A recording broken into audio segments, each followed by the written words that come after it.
अस्सलाम वालेकुम रहमतुल्लाहि व बरकातुहू। सवाल है, भेजने वाले भाई का नाम है मोहम्मद मुनीर चकवाल से। कहते हैं, एक भाई हैं जिनको नींद नहीं आती, वो मोबाइल के ऊपर तलावत कुरान पाक लगाते हैं, उसको सुनते हैं, फिर सुनते सुनते उनको नींद आ जाती है।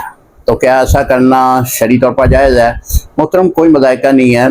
आप सोने से पहले तलावत कुरान पाक मोबाइल में लगाएं या ख़ुद तलावत करें। बेहतर तो यही है ख़ुद तलावत करें। अगर आप मोबाइल के ऊपर रिकॉर्डिंग की सूरत में तलावत लगाते हैं और उससे आपको फ़र्द सुकून महसूस होता है, इसी दौरान आपको नींद आ जाती है, तो शरई तौर पर कोई मज़ाइका नहीं।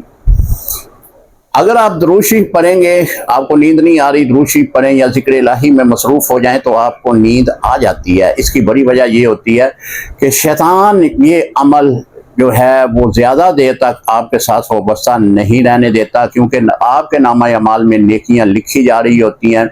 तलावत सुन रहे हैं, नेकियां लिखी जा रही हैं, वो फौरी तौर पर नींद जो है आप पे तारी कर देता है ताकि ये नेकियों से महरूम रहे।